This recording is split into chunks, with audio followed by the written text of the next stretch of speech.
Well, hello, good afternoon, and welcome to episode 89 of Humanity versus Insanity, the Crane Report. It's a bit of an unusual time for me to be in the studio here at Plymouth. It's the afternoon as opposed to late evening. But we have a very important week ahead of us. This is the week of the general election. So the guys at UK Column have agreed to host 5 election specials. So every day this week, I'll be presenting an election special at 3 p.m. in the afternoon, which will be going out live on UK Column Live and also on my Facebook page. And of course, it will be up on YouTube later on in the evening. Now, this is quite possibly the most significant election of my life. And certainly never before have I ever encourage people to vote for the Labour Party. But on this occasion, as you're going to see over the next few days, whilst I'm not going to actively encourage people to vote Labour, what I'm going to be making the observation is that unless Jeremy Corbyn has the opportunity to get into number 10, the agenda is very clear for all to see. But it might not necessarily be what most people perceive. And what we'll be exploring over the course of the week is the very distinct possibility that the realisation that Theresa May could well lose the majority from being in a very, very strong position when she called the election, of course, the election that she was never going to call, but it has subsequently been very evident that Jeremy Corbyn has massive popular support. So consider the possibility that the agenda is being changed here.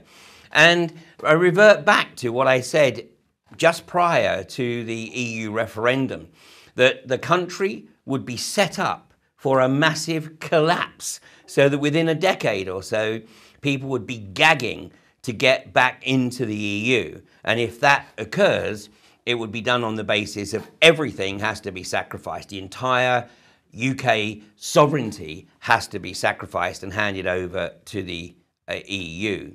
And consider the possibility that the game players, the game makers, are looking at an opportunity here to bring Jeremy into office, knowing full well that there is dissent in the ranks of the Labour Party and that this is a golden opportunity to put the country into absolute chaos. Well, we'll be exploring that over the next few days. So if that's something that whets your appetite or you think could be worth pursuing, then tune in at 3 o'clock each afternoon during the course of the week.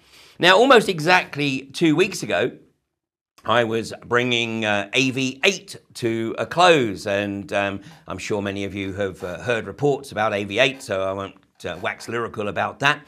But on Monday morning, 2 weeks ago, I was pulling together the threads that had emerged from the speakers through the weekend, and I was making an observation, as we see here on screen. I was talking about the terror agenda. And this is really nothing new. I've been really broaching this subject now for almost a decade. I think it was 2007 that I first raised my concerns that the acceleration of the militarization of the police was gathering at a phenomenal pace. And so at around about 10:30 in the morning, I was talking about the state-sponsored operations to further a strategy of tension to justify illegal wars and bring about a militarized police state. Now, certainly never in my wildest dreams did I imagine that just 12 hours later, of course, that the city of Manchester would be victim to an event, and the details of that event are still emerging. So I'm not going to dwell on the detail there. And of course, then 2 days ago now, we had an event in London. And again, things are still emerging there. I have seen, I have to say, some very interesting video footage that does give cause for concern about the veracity of the state narrative. And some aspects of this actually remind me of events in the aftermath of the London bombings in July of 2005. And of course, we're coming up to the 12th anniversary of that. And we'll be talking a little bit more about that later on in the week. But I would draw your attention to a document that was written by a professor of Hallam College in Sheffield. And the paper was entitled, "What Really Happened at Canary Wharf on the Morning of July 7th, 2005. And you'll find this document on scribd.com. And do take a read of that, because Professor Rory Ridley-Duff actually analyzes the information that is in the public domain and makes the observation that there is more empirical evidence to suggest that the alleged perpetrators of the London bombings were actually assassinated at Canary Wharf in the aftermath of those bombs going off. And of course, in London on Saturday, the amazing police response, 8 minutes from the first call to all three terrorists, or three of the known terrorists, or pointed out terrorists, actually being assassinated by British police. So details still emerging, so we'll see how that unfolds during the course of the week. But part of the agenda, and this was revealed in the mainstream media last year, this is from July of 2 years ago, 2015, and they revealed a secret plan to put 5,000 heavily armed troops on the streets of Britain to fight jihadis in the event of a terror attack. And of course, the witness of the last 2 weeks has been really quite remarkable. And what we've seen since the Manchester event is an attempt to normalise heavily armed police on British streets. Now, I've travelled quite extensively around the world, and I have to say that even in countries that have very, very tight controls on dissent, never have I witnessed such an outrageous display of heavy arms. And I mean, this normalisation, I mean, this looks like, you know, an airport on the street. I think this is Bath. You know, well-known hotbed, and this, you know, people, I mean, this looks like a Photoshop picture out of the 1950s, so it's probably the Isle of Wight. So, Photoshopped here? No, I don't think so. This is heavily armed police engaging on a couple of middle-aged women walking through the park. And if that's not normalised enough for you, how about this? Scarborough Beach. You know, is this really the type of scene that you want to, you know, see with your children? So, you know, when you're out on vacation. So this is what has happened, and that, you know, towns and cities are seeing a massive police presence. And of course, Jeremy Corbyn rightly is questioning Theresa May's strategy for systematically reducing the number of not just police, but all services on the streets of Britain. And then, of course, going into knee-jerk reaction when events occur. But, of course, you know, Theresa May is waxing lyrical about the need to restrict civil liberties as a result of these events. But, you know, what could be more hypocritical? Because Theresa May is, of course, absolutely dependent very much for support from the Middle East, and she gets that support by promoting arms sales to the state of Saudi Arabia, which is, I think, unabashedly recognized as, you know, one of the primary sponsors of state terrorism. Of terrorism from the jihadi regime. And just to put that in perspective, this is a graphic. I think it was actually produced by the Times, or reproduced in the Times. But the source is the Committees on Arms Export Controls. And here you clearly see that Saudi Arabia is a very significant recipient. And of course, Israel and the occupied Palestinian territories, although call it a hunch, but I don't think too many of the arms sales go to Hamas. Well, not openly anyway. But what we see here on the screen is that Israel is effectively paying the UK some £7.9 billion for arms, but call it a hunch, I'd suggest that a significant chunk of that is actually paid for by the British government in the form of aid to a terrorist state. And of course, the US actually pays Israel something in the region, I think it's of £3.6 million a day, is it? It's not an insignificant amount anyway to support the state. So you see the other countries there all receiving, but look at Saudi Arabia. Saudi Arabia picking up the lion's share of the other sales. That's 1.9 billion. But, you know, if you want to stimulate wars and unrest, then obviously you've got to make sure everybody's got the right toys. And, of course, this is all helping to drive migration out of the Middle East and North Africa and push the refugees and maybe other elements into Northern Europe. Well, who's the person in Theresa May's government that's been responsible for this over the last few years? Well, this is Michael Fallon. And this guy is, I think he's MP, I think it's Tunbridge Wells. But the bottom line is he's an out-and-out liar. He was a liar when he was Minister of Energy and was pushing the unconventional gas, i.e. fracking agenda on the British public. And now he's Defence Minister. And of course, he's easily controlled. He's got a bit of a history. But anybody who's, I think, done a bit of research will know that his speciality back in the 1990s was children's nurseries. And he made a significant chunk of cash on the sale of his chain of nurseries. But increasingly, the person that is or has been pushing this agenda since David Cameron left office is no longer visible. And maybe she read this book and thought it was a scientific manual or something, but she has disappeared off the scene, refusing to participate in debates and refusing to give interviews other than read a script outside Downing Street yesterday morning. But is there a possibility here that in the event of Jeremy Corbyn winning a majority, then Theresa May will be asked to step down? And even if the Tories do somehow manage to maintain their majority, that Theresa May is actually asked to step down.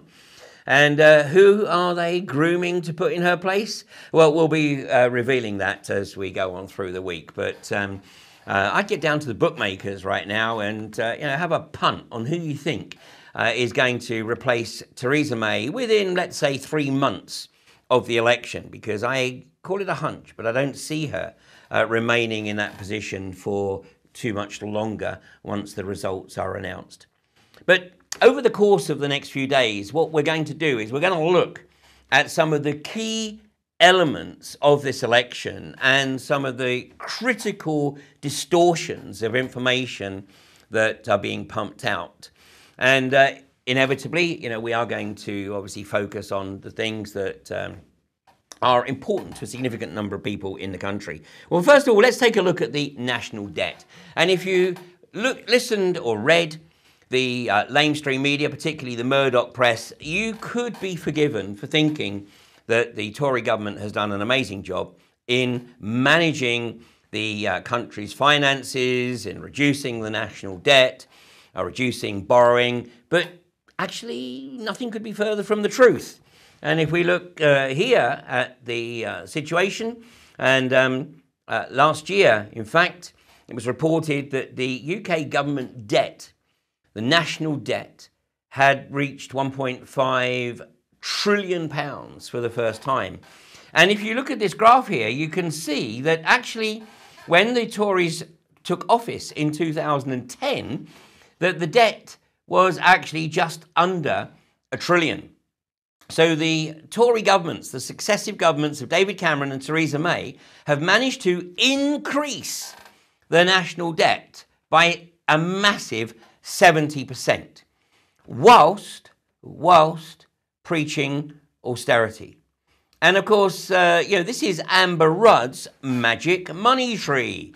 And so when she accuses Jeremy Corbyn of needing a magic money tree to be able to fund the policies as stated in the Labour Party manifesto, and by the way, its independent assessors have stated that the Labour Party costings stack up, whereas the Tories do not. But Amber Rudd clearly knows where that magic money tree resides.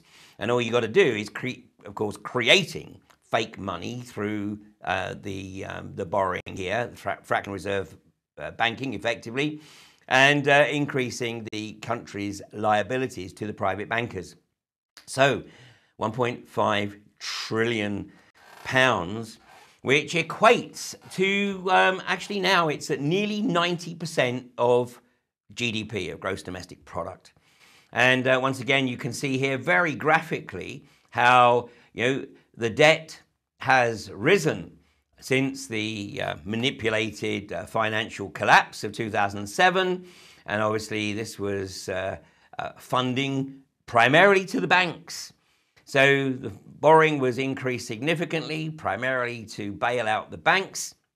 But then when the Tories came into office in 2010, they just simply carried on borrowing at the same rate. And where did much of that money go? Well, obviously it didn't go into the pockets of the British population, because they were being told that they had to learn to live with austerity. So the bulk of this fake money plucked straight off the magic money tree was going straight into the pockets of the few. Those that Theresa May, David Cameron and the inner sanctum are sworn to protect, whilst of course destroying lives of people at the lower end of the social spectrum. And of course Ian Duncan Smith was the chief executioner with goodness knows how many thousands of deaths at the hands of benefit sanctions. So let's have a look at the government spending, because bear in mind that we have supposedly had to endure 7 years of austerity to get the national debt under control. Well, again, nothing could be further from the truth here, because if we look at the borrowing, this is the borrowing through the latter years of the Tony Blair and Gordon Brown governments. There's no question their borrowing was increasing. But then obviously David Cameron comes into office, and look at this. We're looking at, this is 654 million pounds. So, and then rising up to over 700 million pounds in 2013, 2014. And of course, it's pushing up closer and closer to £1 billion a year in government spending, whilst claiming austerity. So the size of the national debt, this is as at March 2016 and 17 rather. This is the most recent numbers I can find. So at 86.6%. And here you can see, this is Labour. Here's the financial collapse. Here's effectively bailing out the banks. All taken care of before the Tories came into office. And then look at this. Look at this. And a very, very small percentage of the population were reaping the benefit of that borrowing, while burdening you and me and the rest of the country and future generations with the liability associated with that debt. Just to put that in perspective here, what we see on the top line, this is the deciles of wealth, the share of wealth in the country. So this is the top 10%. The top 10% of people in this country effectively own or hold 87.7% of the wealth. Just think about that. Just think about that. Just 10% of people in this country hold nearly 90% of the wealth. So, I mean, this is, conservatism. This is corporatism gone crazy. Corporatism without any social conscience whatsoever. So let's go down the scale. Even this is, there we get into, if you like, the upper middle class perhaps. And so the next 20% of the population, they actually have less than 10% of the wealth between them. And then we get down to the bottom end, and if we look here, so literally we have the bottom 50% of the population, 50% of the UK population actually have between them less than 1%. Less than 1% of the total wealth of the country. And if Theresa May gets back into office, then this disparity between the top 10% with their nearly 90% of the national wealth and the bottom 50% with less than 1% of the national wealth will only get worse. And if we look at the least wealthy 10%, then this is minus 0.3%. And the reason it's minus, of course, is because that percentage of the population, that lower decile of the population, is only able to survive by being in constant debt. The reality is that, if you look at the, effectively the 70% of the population, 70% of the UK population have less than 4% of the national wealth, whilst destroying services. So, as you can see from those figures there, the people, or 70% of the people of this country, have really very limited means to take care of things that occur unexpectedly in their lives, not least healthcare. Now, whilst I'm no great fan of allopathic medicine, unfortunately, allopathic medicines is pretty much all the healthcare that the NHS offers. But nonetheless, for a significant chunk of the population, a very significant chunk of the population, the NHS is all they've got in terms of healthcare. And Jeremy Hunt, who co-authored a book in 2005 on the privatisation of healthcare, was then put in charge to destroy the NHS. And we're going to be looking at this over the next few days. We're going to be looking in detail and also some of the personal examples of people who have suffered due to the demise of services of the NHS. And here in Devon, just last week, it was announced that North Devon Hospital, based in Barnstaple, which covers an enormous area, because Devon is not a particularly heavily populated county, but it's a very large county. And it's been announced that North Devon Hospital is to close both its maternity and its A&E departments, meaning that the nearest hospitals are really going to be in Exeter and Plymouth, which is, in both cases, a good hour plus away.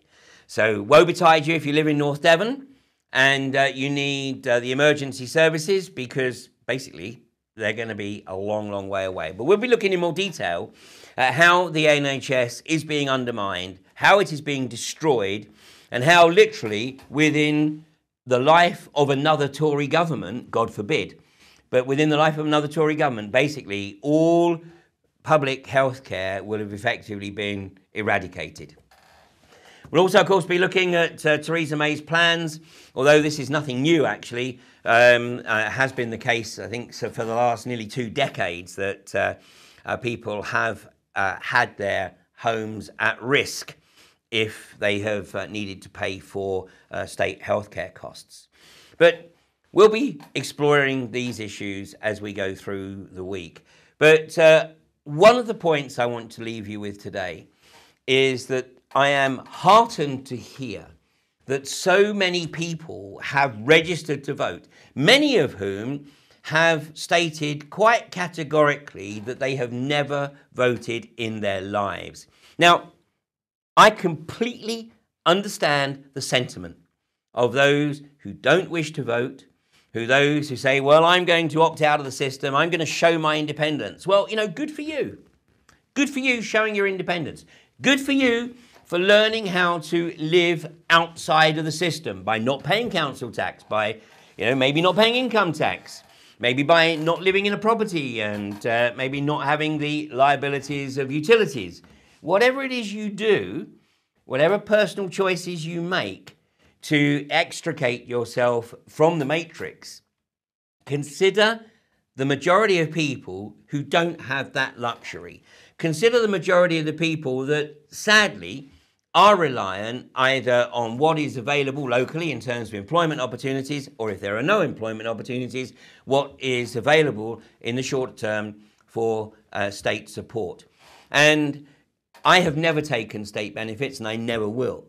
But I absolutely understand the reason that it is essential that there is state support for those who find themselves in a situation where they're not able to sustain the basics of life for themselves or their family. And yet increasingly, what we've seen over the last 7 years is a corporatist government removing that basic support.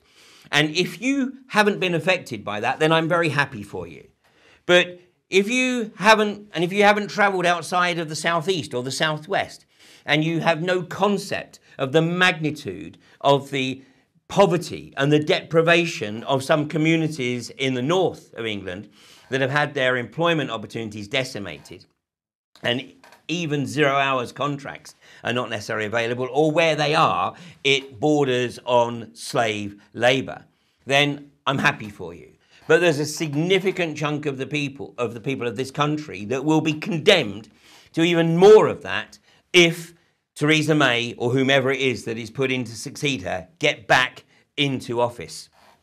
And if we look at the unfolding agenda here, then, back on the Sunday, I think it was 2 weeks ago, Sunday, and just before I gave that presentation at AV8, it was revealed that in Wales, Jeremy Corbyn had established a 10-point lead over the Conservatives.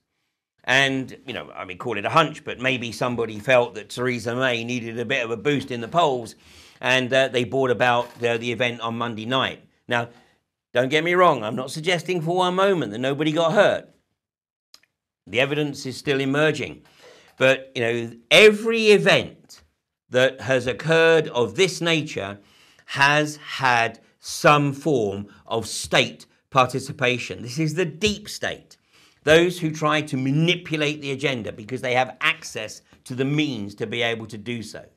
The London bombings of 7/7 were clearly a staged event. And if you haven't done the research there's a lot of information out there. Do not be fooled by the mainstream narrative. Take a look at the information and start maybe by reading Professor Rory Ridley Duff's proposition that the 4 alleged perpetrators of the London bombings in 7/7 were actually assassinated at Canary Wharf on that particular morning, and start from there. And of course, maybe my regular viewers will remember that just 7 years ago, I represented the country's leading, at the time, the leading criminal analyst who had worked for South Yorkshire Police for nearly a decade.